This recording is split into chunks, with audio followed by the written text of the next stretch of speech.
Do I have to sell my gold to pay the zakah? This is a typical mas'ala which presents the difference of opinion between the scholars. And we say in this regard, al-khilafu mu'tabar. The difference of opinion is based on solid proofs here and there. It is such a typical case where the difference of opinion between the scholars is valid, and it will remain like that forever. Why? We find on one hand the vast majority of the Muslim jurists, including Imam al-Shafi'i, Imam Malik, and Imam Ahmad ibn Hanbal in one of his views, and most of the companions are of the view that, well, Allah the Almighty did not speak about women's jewelry specifically, and it is not a wealth which is profitable, which is basically something that you keep for adornment, so it must be exempt from the zakah. But if the person at any time intended to keep this gold, this jewelry, for investment to be profitable, in this case it is zakatable. If she wears them on regular basis as adornment, then it is not zakatable. This is their argument, and they also try to refute the references and ahadith which will be used by the other party, which is Imam Abu Hanifa rahimahullah, may Allah have mercy on him, Ibn Hazm al-Zahiri, and one of the views of Imam Ahmad ibn Hanbal, and it is basically the opinion of Abdullah ibn Mas'ud, may Allah be pleased with him, Shafi'i, Malik, Imam Ahmad ibn Hanbal, and most of the companions. On the other hand, Imam Abu Hanifa rahimahullah, Ibn Hazm al-Zahiri, the founder of the Zahiri school of thought, of fiqh, and also it is one of the opinions of Imam Ahmad ibn Hanbal, by the way, and it is mainly the view of Abdullah ibn Mas'ud, who used to command women to pay zakah on their jewelry, even though they have used them for adornment, not as a source of business, investment, or profitable. What does Imam Abu Hanifa and his followers rely upon in mandating zakah on jewelry? They say, number one, the general ruling. Allah the Almighty says in Surah At-Tawbah in the two consecutive ayahs 34 and 35, وَالَّذِينَ يَكْنِزُونَ الذَّهَبَ وَالْفِضَّةَ وَلَا يُنْفِقُونَها فِي سَبِيلِ اللَّهِ فَبَشِّرْهُمْ بِعَذَابٍ أَلِيمٍ. This is the second half of ayah number 34, which says, as for those who hoard up gold and silver and they do not spend it for the sake of Allah, yani they do not pay its due requirement or zakah or charity, فَبَشِّرْهُمْ بِعَذَابٍ أَلِيمٍ. So announce to them a very painful torment. Then what kind of torment is explained in the following ayah?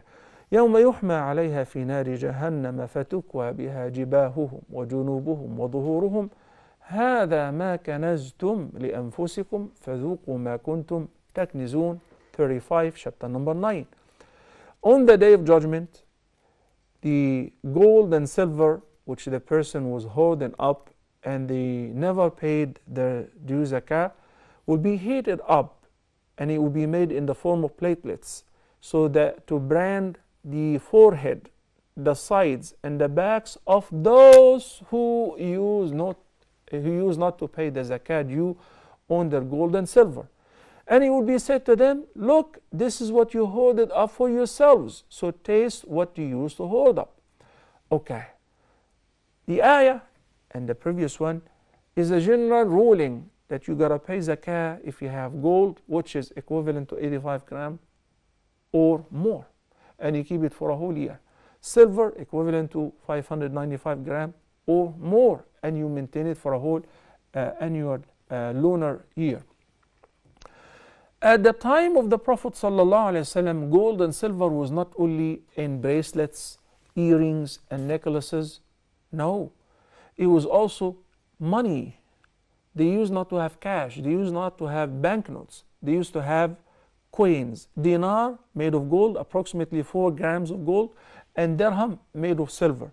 So those who keep the gold and silver, keep the money, and they do not pay zakah on that, they will be tormented in hellfire, as the ayat explained earlier. So the general ruling does not differentiate between gold, which is prepared to be used as in trade and business, or gold which is used as adornment.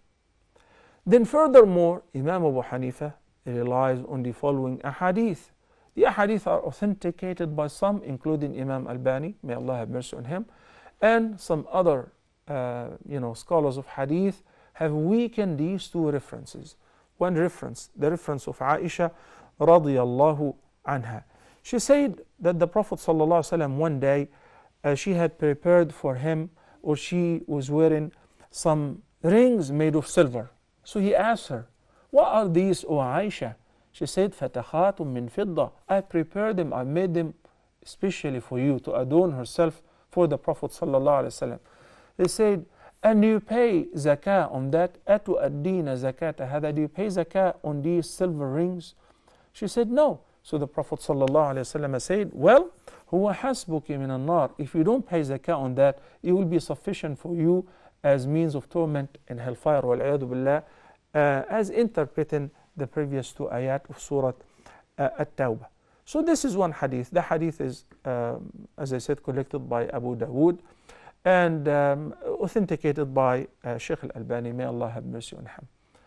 On the other hand, some other scholars looked into this hadith and the chain of the narrators and said it's a weak hadith, such as Imam Al-Tirmidhi, rahimahullah.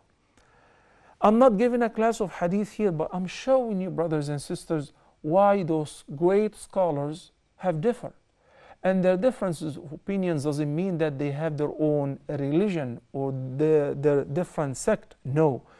If those imams are here today, if Imam al-Shafi'i, if Imam Ahmad ibn Hanbal, if Imam Malik, and the greatest Imam, Imam Abu Hanifa, may Allah have mercy on them, and also Abu Sufyan al-Thawri and Imam Bukhari and all the fuqaha, those whom are very famous and those who are not as famous, had a council meeting today, I'm very certain that they would come up with one view in many cases based on, oh, I relied on a hadith which is not sound, so consider my opinion invalid.